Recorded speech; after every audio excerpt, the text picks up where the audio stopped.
할렐루야. 하나님의 말씀 보겠습니다. 사도행전 12장 1절에서 5절까지의 말씀입니다. 제가 받들어 봉독해 올리겠습니다. 그때에 헤롯 왕이 손을 들어 교회 중 몇 사람을 해하려 하여 요한의 형제 야고보를 칼로 죽인 유대인들이 이 일을 기뻐하는 것을 보고 베드로도 잡으려 할 때는 무교절이라. 잡음에 옥에 가두어 군사 내식인 네패에게 맡겨 지키고 6월절 후에 백성 앞에 끌어내고자 하더라. 이에 베드로는 옥에 갇혔고 교회는 그를 위하여 간절히 하나님께 빌더라. 아멘. 기도합니다. 하나님 아버지 감사합니다. 복되고 귀한 시간 허락하여 주옵시고 이 시간 주의 말씀을 듣습니다. 하나님의 뜻과 승리와 영광만 나타나는 복된 이 시간 되게 하옵소서. 시종을 주 앞에 부탁하오며 예수님의 이름으로 기도하옵나이다. 아멘. 할렐루야. 지난 주간도 평안하셨습니까?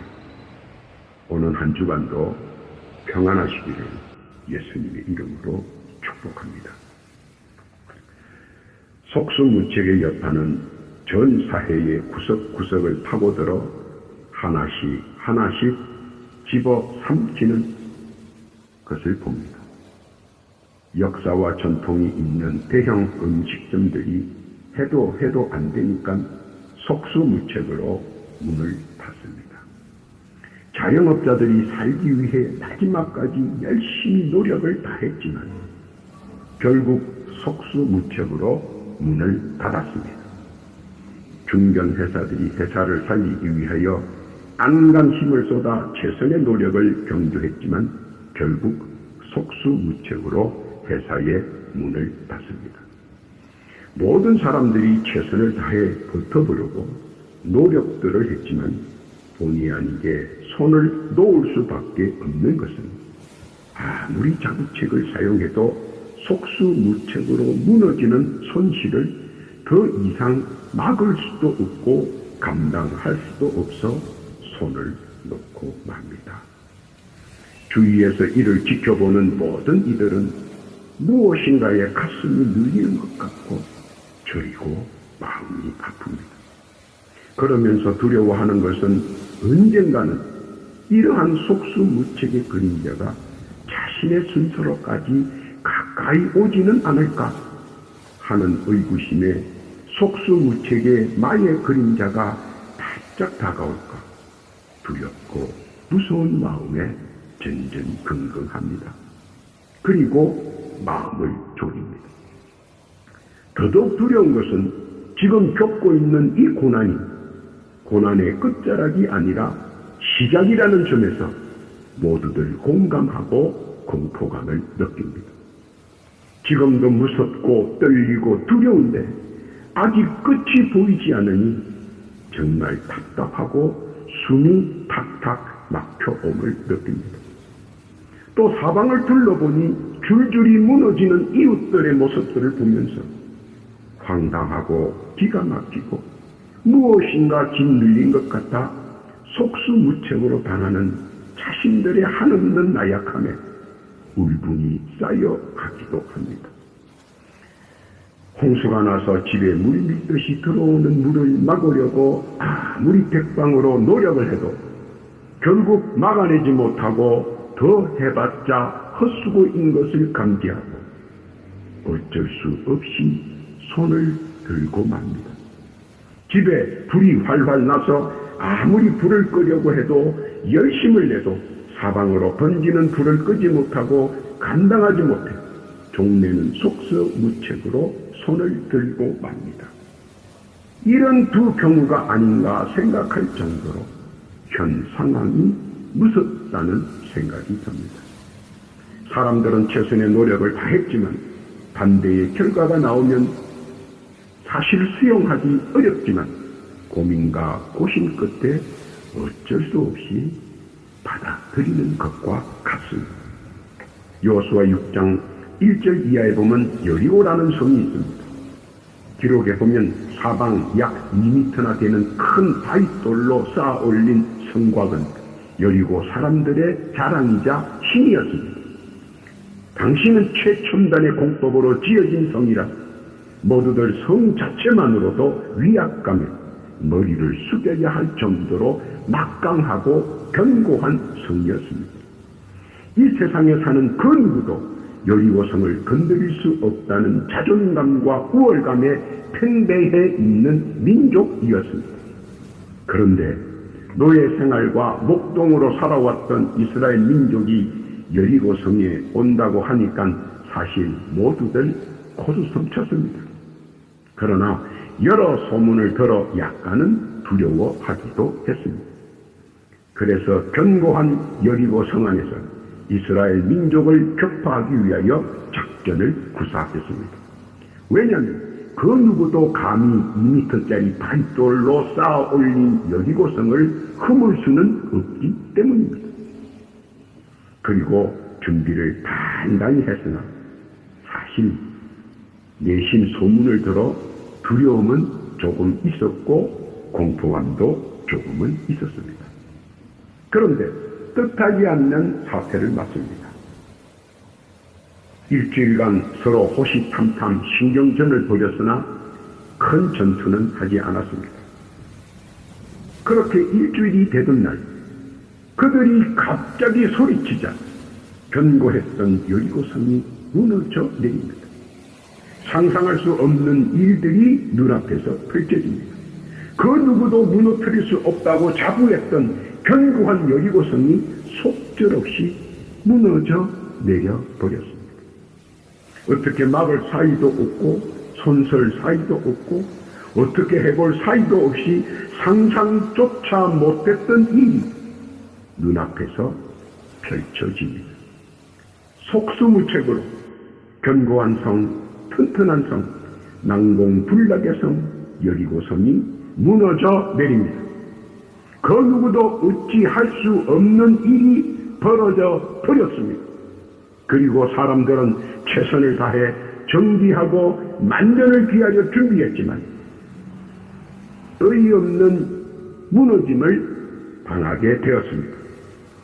견고한 여리고성이 속수무책의 대명사로 무너져 내렸습니다. 속수무책으로 당한 최고의 케이스가 아닌가 합니다. 또 있습니다. 열왕기하 19장 35절 이하에 보면 아수르 군사는 18만의 병사로 이스라엘 성을 포위했습니다. 당시 최고의 훈련과 최첨단의 무기로 무장한 아수르 병사들은 사기충천하였습니다. 거기에 비하면 이스라엘 성은 아무 준비를 해놓지 못한 상황입니다. 그래서 모든 것이 부족하고 부족했습니다. 아수르 왕은 거들먹거리며 최고로 인자함을 보여주기 위하여 사신을 보내며 항복을 겁박했습니다. 그리고 이스라엘 성 밖에 진을 치고 진영을 보여주며 공포감을 조성했습니다. 이에 이스라엘 히스기야 왕은 깜짝 놀라 적각 의전 회의를 열었지만 모두들 공포감에 빨리 항복을 주장했습니다. 그래서 왕은 규례상 하나님의 종을 통하여 하나님의 뜻을 물어야 한다고 했습니다. 그리고 이사야를 불렀습니다. 이사야는 단호했습니다. 항복이나 화치는 없다. 무조건 전쟁이다라고 말입니다. 그러자 패가 나뉘어서 설왕설래합니다. 아수르 측에서는 빨리 항복하지 않으면 내일부터 공격을 할 것이라고 공갈 협박을 합니다. 모두들 두려워 이사야에게 항의를 합니다. 그러나 이사야는 단호합니다. 날이 밝자 아수르 진영에서 이상한 일이 발생합니다. 아수르 왕이 자세히 살펴보니 그토록 건장하고 우락부락하던 병사들이 모두들 비실비실합니다.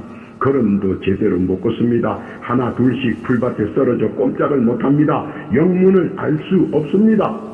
왕은 깜짝 놀라 의료진을 불러 수습해 보려고 하지만 허사입니다. 의료진조차 기동을 못하고 쓰러집니다.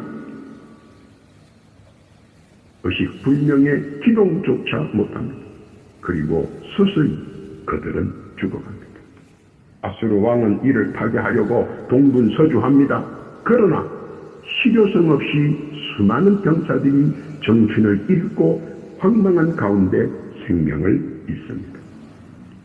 이방편 저방도 하다 안 되니 속수무책으로 아수르 왕은 최종 결단을 내립니다. 그리고 죽은 병사와 함께 황급히 회군합니다. 위의 두 경우처럼 최고의 공법으로 지어진 막강하고 튼튼하고 견고한 여리고성, 그 여리고성이 속수무책으로 속절없이 무너지는 것이나 최첨단 무기로 잘 훈련된 건장한 아수르 병사도 모두 속수무책으로 당할 수밖에 없는 것이 바로 세상사이라는 것입니다. 사람이 만든 그 무엇도, 그 요지부동도 속수무책에는 자리를 내어 주어야 할 판입니다. 깨닫기를 바랍니다. 오늘 본문에 또 다른 속수무책의 예가 기록되어 있습니다. 그리고 무엇으로 반전의 기회를 삼았는가 한번 살펴보기로 합니다. 첫째로 베드로의 속수무책의 배경은 무엇인가 하는 겁니다. 오늘 본문을 한번 자세히 보시기 바랍니다. 이를 자발적 복음 전도로 인한 현실적 제재로 봅니다. 헤롯 왕이나 본디오 빌라도 총독은 크리스천들이 잠잠해지기를 바랐습니다. 왜냐하면 예수를 타의 시범으로 일벌백계로 십자가 사형을 집행했으나 오히려 부활하시고 40여일 동안 활발히 전도 집회를 하시니 그들의 편에서는 감당을 할 수가 없었습니다. 사실 그들 편에서는 부활하신 예수님이 두려웠고 무서웠습니다. 그래서 그들은 예수가 집회지를 다른 곳으로 이동하기만을 기다렸는데 들리는 소문은 성천하셨다고 합니다. 그래서 그들은 기회가 있더라 싶어 복음 집회를 즉각 중지시켰습니다. 그리고 누구라도 복음 집회를 가지면 일벌백계로 십자가형으로 처형했습니다. 누가복음 23장 12절에 보면 헤롯과 빌라도가 전에는 원수였으나 당일에 서로 친구가 됩니다. 요한의 형 야고보와 많은 제자들이 죽임을 당했습니다. 사실상 집회와 예배가 중지되어 버렸습니다. 또한 예수의 수제자라고 추앙받던 베드로를 잡으려고 혈안이 되어 있었습니다. 그리고 베드로는 수많은 체포조에 의해 체포되었습니다. 그리고 무교절과 유월절을 지난 후에 십자가 처형을 하기 위하여 지하 감옥에 가둬뒀습니다. 그뿐만 아니라 내 귀퉁이에 4명씩 조를자 4개조가 내 군대에서 사주 경계를 하며 완벽하게 베드로를 지키고 있었습니다. 그뿐만 아니라 더하여 군사 2명이 좌우로 베드로와 함께 행동하며 근접 감시를 합니다. 사도 베드로의 처형 시간이 점차 가까이 오고 있으며 사방이 꽉 막힌 지하 감옥에서 속수무책으로 죽음의 때를 기다리고 있었습니다. 어떤 수를 쓴다 하더라도 왕명과 총독명으로 처형이 확정된 자를 당시 왕정 시대에는 뾰족한 방법이 없었습니다. 적절한 대안이 없이 속수무책으로 죽기만을 기다릴 뿐입니다. 참으로 가슴 아픈 일이 아닐 수 없습니다. 이것은 당시 사도 베드로의 속수무책의 현실입니다. 두 번째는 속수무책의 반전의 기회는 없을까요 하는 겁니다. 아마 그 정도 되면, 즉 본보기로 징벌을 하려고 하는 경우에는 사실 빠져나갈 방법이 없다는 것입니다. 표적 수사의 표적 판결을 어떻게 피해 갈 수 있겠습니까? 사내들인 정치인의 강력한 후원자인 세베대가 자기 장남 야고보를 구하지 못한 것을 보면 얼마나 엄격하게 시행했는지 상황을 보면 알 수가 있습니다.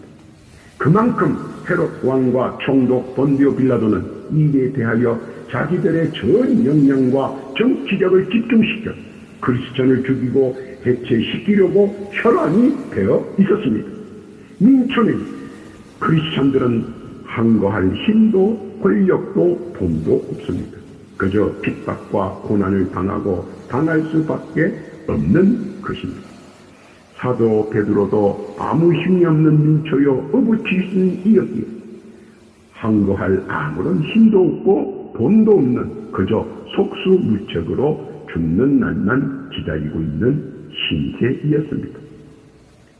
무전유죄, 유전무죄라는 것은 그때나 지금이나 한결같습니다.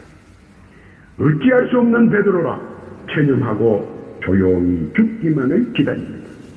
물론 얼마나 많은 상념과 고민과 생각이 없었겠습니까? 그러나 현세태를 조용히 받아들였습니다. 이것이 사도 베드로 자기 자신이 할 수 있는 최선의 방법 아닌 방법입니다. 죽임을 기다리는 자. 이것이 당시의 베드로의 현실입니다. 세 번째로 속수무책의 반전의 기회는 분명히 있다고 하는 겁니다. 사도 베드로는 모든 것을 죽게 맡겨버렸습니다. 포기와는 다른 것입니다. 포기란 나를 내가 버리는 것이지만 맡기는 것은 아직 자기가 자기 자신을 버리지 않았다는 것입니다. 권면합니다. 어떤 경우라도 포기하지 맙시다. 그리고 우리 주 예수께 맡깁시다. 사도 베드로는 자신이 아무리 몸부림쳐봐야 헛쓰고이며 속수무책임을 깨닫고 즉시 무릎을 꿇고 모든 사함을 주님께 맡겨버립니다. 이것이 믿음의 큰 보고와 강한 믿음을 볼 수 있는 대목입니다. 어쩔 수 없는 최후의 자리에서도 담담함과 담대함이 함께할 때 분명하게 나타나는 것은 믿음이 큰 자와 믿음이 강한 자에 대한 행동의 차이가 확연하게 나타난다는 겁니다. 사도 베드로는 담대하게 이 모든 것을 주께 맡겨버렸습니다. 무엇으로 맡겨버렸습니까? 기도로 주님께 이 고난의 모든 것을 맡겨버렸습니다. 어떤 난관과 어려움에도 우리들이 한 가지로 지켜야 하는 것은 주께 대한 기도의 교제와 모든 난제들을 주님께 맡김입니다. 이것이 그리스천의 방패이며 무기입니다. 모든 문제를 주께 맡기면 해답과 응답을 분명 보내주신다는 것입니다. 이것이 예수쟁이들의 기쁨과 희락이기 때문입니다. 오늘 예수께서는 사도 베드로를 통해 우리에게 시사하는 것이 있는데 이런 최악의 사태에 내가 어찌할 수 없는 속수무책의 자리에서 반전할 수 있는 기회가 단 하나 있다는 사실을 우리에게 알려주시려고 하는 것입니다. 그것은 아무 염려 말고 주께 모든 문제를 맡기라는 것입니다. 로마서 10장 13절에 보니까 누구든지 주의 이름을 부르는 자는 구원을 얻는다고 했습니다. 베드로가 이 말씀대로 모든 문제를 주께 맡기고 담대하고 기도로 주님과 교통 교제했다는 사실입니다. 모세가 기도하니 시뻘건 홍해가 열리고 여호수아가 기도하니 세찬 물결의 요단강이 열리고 이스라엘 민족이 합심하여 기도하니 여리고 성이 무너지고 내가 기도하니 기도의 문이 열립니다. 이것은 우리가 할 수 있는 최후의 방패이며 최선의 무기입니다. 기도하면 속수무책도 반전의 기회로 활용할 수 있다는 사실입니다. 마가복음 9장 29절 이하에 보니까 기도 외에는 다른 것으로는 이런 이유가 나갈 수 없느니라 하는 말씀과 일맥상통한다는 것입니다. 믿으시기를 바랍니다. 네 번째로 속수무책의 반전의 기회야. 그 방패인 무기는 단 하나입니다. 그것은 기도뿐입니다. 자기 자신이 무엇인가 할 수 있을 때에도 필요한 것은 기도입니다. 왜냐하면 기도하는 사람은 결코 쓰러지지 않기 때문입니다. 또한 막다른 길에서 속수무책의 경우에도 반전의 기회는 기도뿐입니다. 작은 실수도 방어하고 봉합해 줍니다. 큰 실수도 방어하고 봉합해 줍니다. 이것이 기도의 힘이기 때문입니다. 오늘 기도의 역사하는 힘을 본문 성경 구속절을 통해 보여줍니다. 사도행전 12장 6절 이하입니다. 제가 한번 봉독해 올리겠습니다. 헤롯이 잡아내려고 하는 그 전날 밤에 베드로가 두 군사 틈에서 두 쇠사슬에 매여 누워 자는데 파수꾼들이 문 밖에서 옥을 지키더니 호련히 주의 사자가 곁에 서매 옥중의 광채가 조요하며 또 베드로의 옆구리를 쳐 깨워 가로되 급히 일어나라 하니 쇠사슬이 그 손에서 벗어지더라. 천사가 가로되 띠를 띠고 신을 들매라 하거늘 베드로가 그대로 하니 천사가 또 가로되 겉옷을 입고 따라오라 한데 베드로가 나와서 따라갈새 천사의 하는 것이 참인 줄 알지 못하고 환상을 보는가 하니라. 이에 첫째와 둘째 파수를 지나 성으로 통하는 쇠문에 이르니 문이 절로 열리는지라.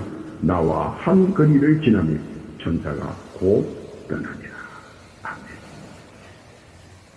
형상으로 나타나 사도 베드로를 도와주며 곁에 있는 좌우 두 관수를 제치고 첫째 초소와 둘째 초소를 지나게 하고 정문의 쇠문을 열어줍니다.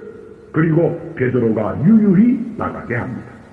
그런데 그 의간의 시간에 간수들과 병사들은 과연 무엇을 했을까? 어떻게 되었을까요? 어떻게 했기에 모두 네 군데의 파수꾼이 모두 한결같이 조용했을까요? 이것이 바로 기도의 힘이며 기도에 응답하신 성령님의 역사입니다. 또한 이것이 기도의 본질이기도 합니다. 기도는 죽은 자도 살리고 병든 자도 고침을 받을 수 있고 흥망성쇠를 좌우지우지할 정도로 강력하고 힘이 무궁무진합니다. 골로새서 4장 2절 이하에 보니까 기도를 항상 힘쓰고 기도에 감사함으로 깨어있으라고 우리에게 권면합니다. 그뿐만 아니라 기도는 역사하는 힘이 강해 기도의 조건들이 눈앞에서 펼쳐지고 역사하고 보아집니다. 이것이 기도의 필연적 형상입니다. 이 기도의 힘으로 사도 베드로는 엄중한 감옥에서 유유히 빠져나올 수 있었습니다. 그 누구도 감히 막아 서지 못했습니다. 아니 막을 수 없습니다. 기도하는 자의 능력이며 힘입니다. 기도는 우리의 방패요 무기입니다. 믿으시기를 바랍니다.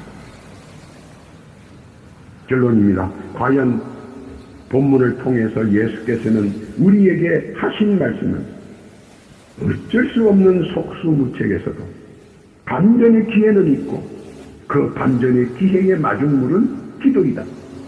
이것을 말씀해 주시면서 더하여 보여주시는 것은 한 마음으로 합심으로 기도할 때는 역사하는 힘이 더 강해지고 또 더 빨리 역사하신다는 점을 더하여 강조해 주셨습니다. 깨닫기를 바랍니다.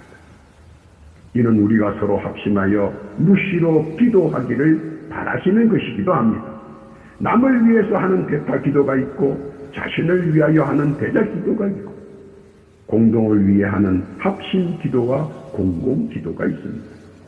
어떤 기도인 간에 분명한 것은 기도하면 분명히 응답하시고 기도의 실상을 보고 느끼고 깨닫고 알게 해준다는 것입니다. 세상에 의해 어지럽고 꽉 막혀 내가 꼼짝달싹 할 수 없을 때 생각지 못하고 경험치 못한 일들로 인해 속수무책으로 당할 때 육신의 질고와 아픔으로 인하여 난관에 봉착할 때 사도 베드로처럼 무릎을 꿇고 기도하시기 바랍니다. 놀라운 기도의 은혜와 은총과 응답이 함께 할 것입니다. 서서히 시퍼렀던 간수들과 병사들도 두 눈 뜨고 당할 수밖에 없습니다. 나의 속수무책이 변하여 그들의 속수무책이 되고 나는 반전의 기회로 믿음의 실상을 느끼고 체험하고 본다는 것입니다. 베드로전서 5장 7절에 보니까 너희 염려를 다 주께 맡겨버리라. 이는 저가 너희를 권고하심이니라 하셨습니다. 이것을 오늘 본문을 통해 우리 예수께서 우리가 깨닫기를 바라시는 것입니다. 요한복음 14장 1절 이하에 보니까 너희는 마음에 근심하지 말라. 하나님을 믿으니 또 나를 믿으라. 믿으시기를 바랍니다. 오늘도 주 예수께서 보여주시고 가르쳐주시고 느끼게 해주시고 알게 해주시는 기도의 능력을 잘 깨달는 주의 백성에게 세상의 속수무책은 우리에게는 좋은 반전의 기회인 줄 깨닫고 어떤 어려움과 고통과 환난이 물밀듯이 몰려와도 좌절하거나 무서워하거나 두려워하지 말고 황망 중에 무릎을 꿇고 기도하는 복된 자 되셔서 반전에서 오는 실상에 기뻐하고 즐거워하는 복된 주의 백성 다 되시기를 예수님의 이름으로 축원합니다. 아멘. 기도합니다. 하나님 아버지 감사합니다. 세상의 모든 역경과 세상에서 오는 모든 속수무책 무릎을 꿇고 기도함으로 반전으로 되게 하옵소서. 반전의 기회가 되게 하옵소서. 반전의 역사가 되게 하옵소서.